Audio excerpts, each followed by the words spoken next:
morning, YouTube. Today is Friday, October 20th.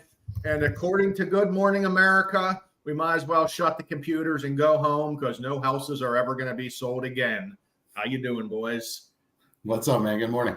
Mayhem. It's mayhem on Good Morning America. Sorry for the late arrival. We were watching live TV as the national news are putting people in a panic for no reason. It's a shame. It's a shame, but we got mayhem. The good news is, Ryan, I was excited to wake up this morning because it is Friday and we got another episode of AM Chatter. Mortgage mayhem, Anthony. Mortgage mayhem. Imagine if Good Morning America around in the 80s when rates were 15%, they probably wouldn't even have went on air today. George Stephanopoulos wasn't, I know that. I don't know, but they're comparing the rates from like 2020 and 21 at 3%. I mean, that was an anomaly because of COVID. So yeah. I think it'd be better for them to compare 2018 and 19 to today's market because it's pretty much it's pretty close. So right. And listen, we all know the market. It's supply and demand. If rates were at 3, buyers couldn't find houses. Buyers were going over asking. Buyers were crying because they put in 15 offers and got 15 offers rejected. So there is pluses and minuses to every market. Rates are higher, buyer pulls lower. That means you should be able to get into a property easier. You got to take the positives with the negatives. So my theory is what I keep saying, if you find a house you like and you see the payment and you can afford it, buy the house. There it is. That's as easy as that. If you can afford the house, buy the house. If you can't afford the house, don't stop looking, adjust. Just adjust for what you're looking at because the cost of waiting, I'm telling you, the cost of waiting is going to be more than just getting into the home now. Because if you wait, you're not going to get in that home. So you're not going to start making appreciation. You're not going to accrue appreciation and you're not going to pay down your mortgage. So you're not going to do either of those. You're going to be sitting on the sideline, paying rent, going to nowhere. While you're sitting on the sideline, houses are going up. They always go up. Anyone that thinks housing prices are coming down, I got news for you. They're not. Historically, they always go up.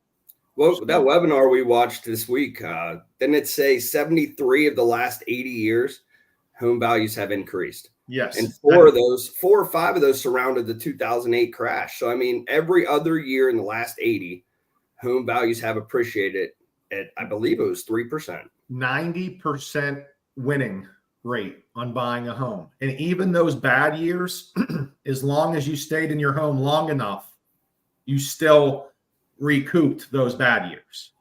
So remember, buying a home isn't a short-term investment. We're looking at long-term wealth here.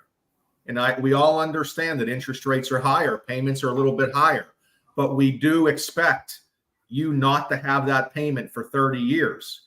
You know, if rates do drop in the next 3 to 5 years, you then can refinance and it can be beneficial to you. But getting in the home is the most important. Listening to the rates are so high, I can't afford, just adjust. Talk to your real estate agent, adjust what you're doing.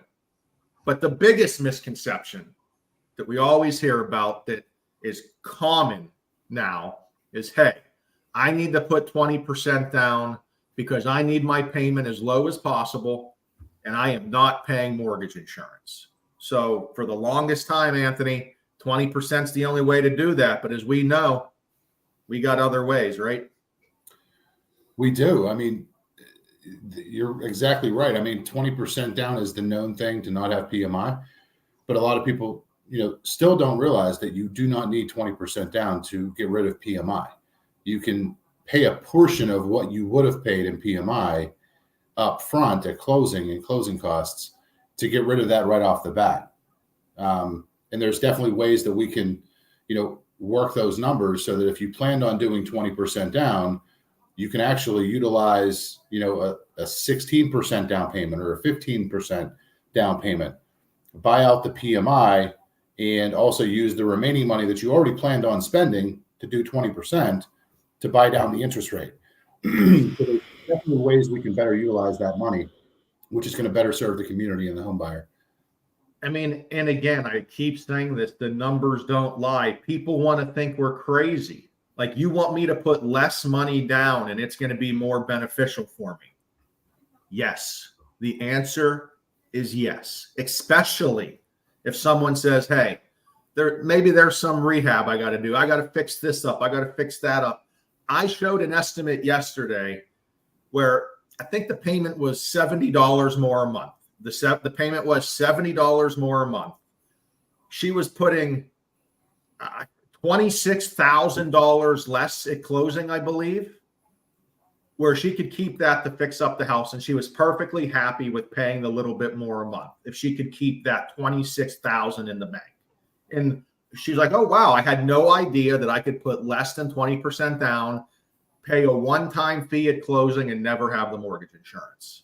And it is really wowing people. So again, call us this weekend. If you don't want to put 20% down and you don't want mortgage insurance, we have these on conventional loans only. Again, government loans, you're going to have that mortgage insurance. This is for conventional loans only, but we can all work up estimates for you. And Tom, I mean, the numbers don't lie. If we show these estimates, people will keep money in the bank, and that's what everyone wants. No one's looking to deplete their savings in a current economy while they're buying a home.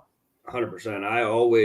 I tell everybody when I'm on the phone with them, it's all in the numbers. I mean, I'm not just spewing this out here just to sound good. I don't even like the way it sounds. So I really think it's in the numbers. It's same with the refinance. I mean, I'm not going to go down the refinance path, but it's in the numbers. People are going to ask me all the time, when's the right time to refi? And it's all in the numbers. It really is separate for every single person and their situation. Right. Yes. If you cannot listen to the national news about your own particular mortgage situation, don't do it. Call an expert. Let us talk to you about it. See what your scenario is. And like Tom is saying, if you are drowning with these credit cards that have shot up to 20% interest, sometimes refinancing your home at 8% interest, cashing out some of that funds you have for equity and paying off those credit cards, you're going to save money in the long run. Yes, your mortgage payment will go up, but your total debts could go down because now you're going to have one payment only at 8% rather than 5, 6, 7 payments at 20%.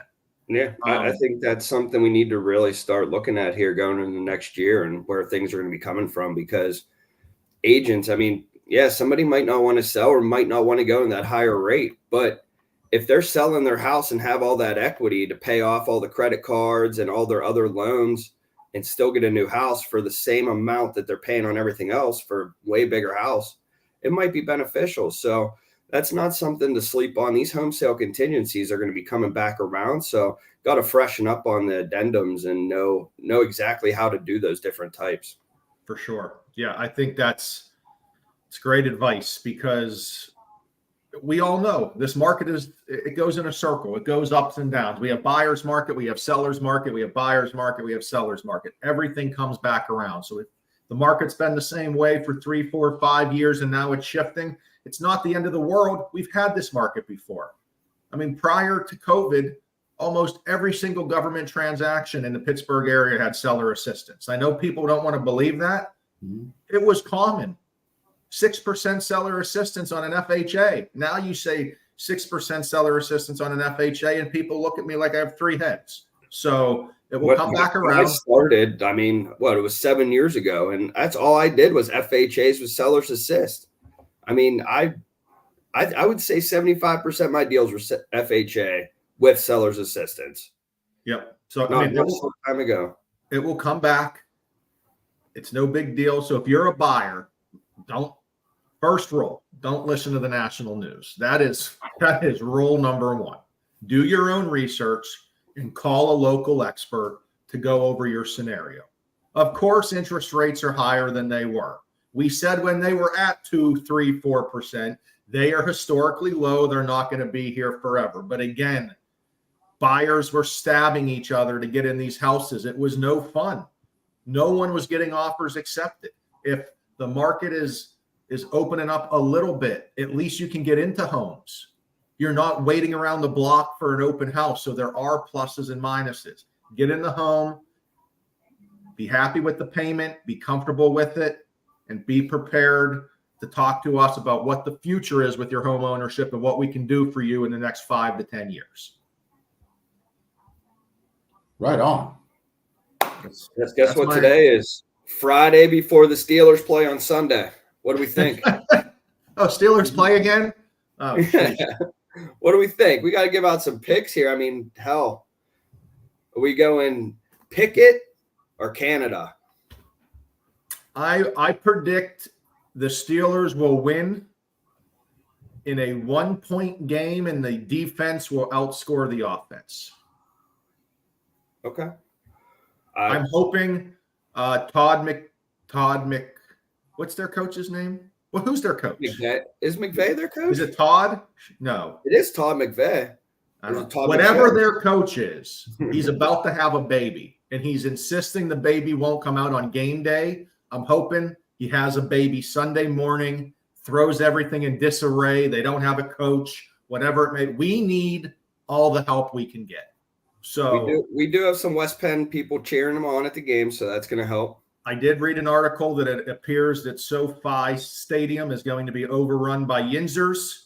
I'd love to see the Yinzer on Rodeo Drive. That would be quite the sight in LA. So I hope we get to see some pictures from Yinzers out of place out in LA. Yeah, I think that's going to be great. The Steelers, baby, in an uproar this weekend. We got OSU. You got any predictions? You know what? Hopefully they win by 3. I don't know. Sounds like Anthony's going to be making his own pasta Sunday and not watching the Steeler game.